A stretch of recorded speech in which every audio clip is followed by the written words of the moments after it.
Assalamualaikum warahmatullahi wabarakatuh. Selamat pagi, salam sejahtera untuk kita semua.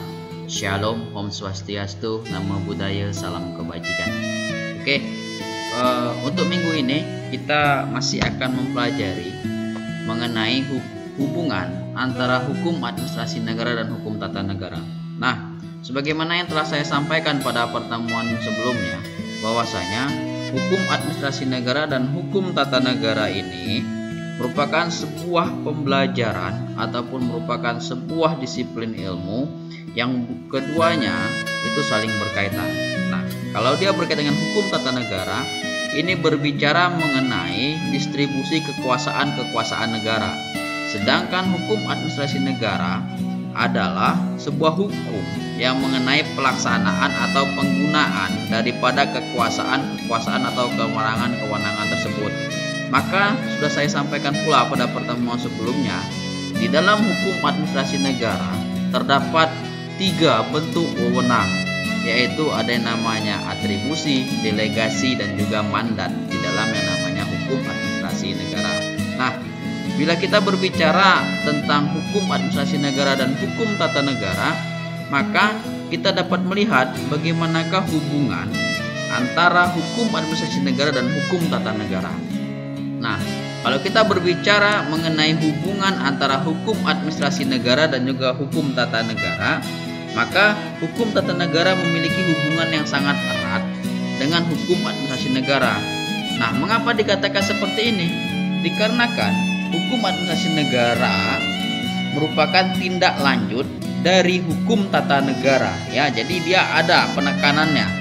Administrasi negara merupakan tindak lanjut dari hukum tata negara, yang mana artinya di sini adalah tugas dan wewenang, fungsi, jabatan badan administrasi negara dijalankan dan juga diatur dalam hukum administrasi negara. Nah, jadi ada yang mengaturnya di dalam hal tersebut. Nah, selanjutnya bila kita berbicara mengenai bagaimanakah kedudukan mengenai hukum administrasi negara. Nah, hukum administrasi negara adalah hukum yang mengenai pemerintahan atau juga disebut dengan namanya eksekutif. Di dalam kedudukannya ini memiliki tugas-tugas, fungsi, dan wewenang sebagai administrator negara. Hukum administrasi negara dalam hal ini juga merupakan salah satu cabang atau bagian dari ilmu hukum yang khusus. Jadi dia ilmu hukum itu ada yang khusus, ada yang umum, ya. Itu sudah saya sampaikan pada pertemuan sebelumnya. Nah, kalau kita berbicara mengenai hukum administrasi negara, maka ada manfaatnya, ya. Apa sih manfaat dari hukum administrasi negara? Yang mana manfaat dari hukum administrasi negara berdasarkan pada semua referensi ataupun bacaan yang sudah saya baca, fungsi hukum administrasi negara adalah berupa bagaimana macam-macam peraturan ataupun ya itu yang sifatnya adalah normatif, fungsi instrumental, dan juga fungsi sebagaimana jaminan hukum, serta upaya hukum administrasi negara yang dituangkan dalam bentuk pengawasan, baik pengawasan secara internal dan juga pengawasan secara eksternal yang keduanya bersinergi. Nah, itulah mengapa hukum administrasi negara ini memiliki fungsi yang sangat vital di dalam pelaksanaan roda pemerintahan yang ada di Indonesia. Nah, selanjutnya adalah kalau kita berbicara tentang HTN dan juga HAN, ada pertanyaan tambahan, yaitu mengenai mengapa hukum administrasi negara sangat diperlukan dalam sebuah negara. Nah, ini merupakan sebuah urgensi ataupun sebuah kekuatan yang harus kita pahami. Mengapa negara kita memerlukan hukum administrasi negara di dalam pengaturan sebuah negara. Nah, sebagaimana yang kita ketahui bahwa pada era sekarang ini hukum administrasi negara dan aparaturnya memegang peranan yang sangat besar, karena negara memberikan kewenangan kepada penguasa untuk dapat menyelenggarakan kepentingan dan juga kesejahteraan rakyat secara langsung, sehingga fungsi negara menjadi aktif melayani kebutuhan masyarakat. Nah, maka dari hal itulah hukum administrasi negara merupakan sebuah hukum yang sangat vital yang harus dimiliki pada sebuah negara. Pada hal tersebut, maka perlu kita pahami mengenai kedudukan antara hukum administrasi negara dengan hukum tata negara. Bila kita berbicara mengenai kedudukan antara dua bidang pembelajaran ini, maka ada sebuah teori yang sangat menarik yang harus kita pahami, yaitu teori residu. Nah, di dalam teori residu ini, dia mengatakan bahwa hukum administrasi negara adalah bagian dari hukum tata negara dalam arti luas. Sedangkan hukum administrasi negara merupakan hukum tata negara dalam arti luas dikurangi dengan hukum tata negara dalam arti sempit. Nah, itu yang dikatakan oleh teori residu. Dalam teori ini pun terdapat dua golongan yang mempunyai pendapat tentang hubungan kedua bidang ilmu hukum ini, yaitu bidang hukum administrasi negara dan juga bidang hukum mengenai tata usaha negara. Nah, yang pertama itu adalah golongan pertama yang berpendapat bahwa antara hukum administrasi negara dan hukum tata negara tidak terdapat perbedaan yang hakiki atau tidak terdapat perbedaan yuridis yang prinsipil. Nah, pendapat ini pada umumnya dianut oleh para sarjana hukum yang berasal dari negara Perancis, Inggris, Amerika Serikat, dan juga negara-negara sosialis lainnya. Selanjutnya, Prince berpendapat bahwa HTN mengenai hal yang pokok seperti dasar susunan negara yang langsung mengenai setiap warga negara. Sedangkan hukum administrasi negara dia mengenai peraturan teknisnya. Nah, prinsip ataupun dalam hal ini merupakan sebuah pandangan yang membedakan antara hukum administrasi negara dan juga hukum tata negara.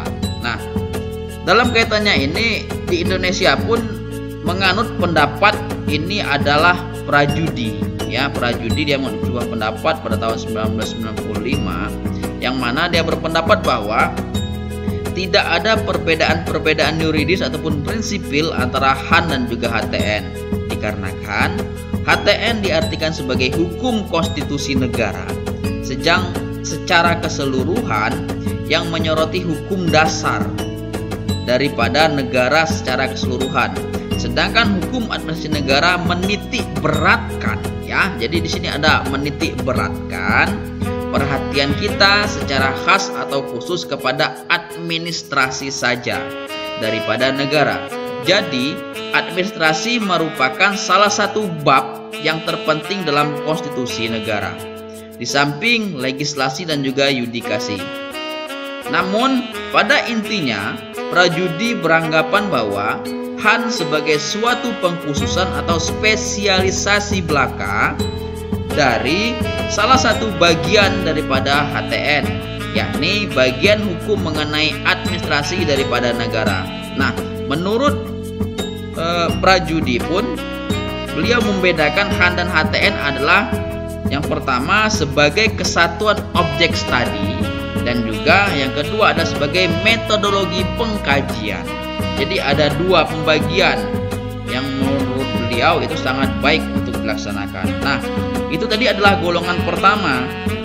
Sedangkan golongan kedua ini merupakan sebuah golongan yang mengatakan bahwa terdapat perbedaan yang hakiki antara HAN dan HTN. Nah, pendapat ini banyak dianut oleh negara-negara, ya, terutama negara Belanda yang kemudian diikuti oleh sarjana hukum Indonesia, para ahli hukum itu, ya, mengatakan banyak sekali. Karena tidak terlepas dari hal ini, dia mengatakan bahwa negara kita ini kiblatnya ataupun masih berpengaruh terhadap hasil penjajahan yang dilakukan oleh Belanda, ya. Nah, di sini ada dua pendapat, Van Vollenhoven dan juga A.M. Donner. Nah, Van Vollenhoven dia mengatakan melalui ajaran Dwi Praja mengatakan bahwa HTN itu menetapkan tugas tax-telling, sedangkan HAN melaksanakan apa yang telah ditentukan oleh HTN, ya. Itu yang dikatakan oleh Donner. Sedangkan Van Vollenhoven dia mengatakan bahwa badan pemeriksaan tanpa hukum tata negara itu akan lumpuh. Oleh karena itu, badan ini tidak mempunyai kekuasaan atau kekuasaan tidak jelas, dan badan pemerintahan tanpa hukum administrasi negara akan bebas, ya. Maka dua pendapat para sarjana ini merupakan sebuah pengkajian yang sangat baik ya. Nah, Van Vollenhoven pun dia berbicara bahwa hukum tata negara berbicara mengenai distribusi kekuasaan-kekuasaan negara. Sedangkan hukum administrasi negara adalah hukum mengenai pelaksanaan atau penggunaan daripada kekuasaan-kekuasaan atau kewenangan-kewenangan tersebut. Dijelaskan pula lebih lanjut oleh Van Vollenhoven bahwa Han meliputi seluruh kegiatan negara dalam arti luas. Jadi tidak hanya terbatas pada tugas pemerintah dalam arti sempit saja, tetapi juga meliputi tugas peradilan, polisi, dan tugas pembuatan peraturan. Senada dengan hal tersebut, Van Vollenhoven pun menyampaikan bahwa badan-badan negara tanpa hukum tata negara itu bagian tanpa sayap. Nah, ini bagian tanpa sayap ini yang disebutkan dengan yang namanya kalimat tadi adalah lumpuh ya. Jadi dia bakalan lumpuh, tidak ada sayap, karena badan-badan itu tidak mempunyai wewenang, sehingga keadaan ini tidak menentu. Sebaliknya, badan-badan negara tanpa adanya hukum administrasi negara menjadi bebas tanpa batas, karena mereka dapat berbuat menurut apa yang mereka inginkan ya. Nah, itu tadi merupakan dua pandangan ini dari luar negeri semua ya.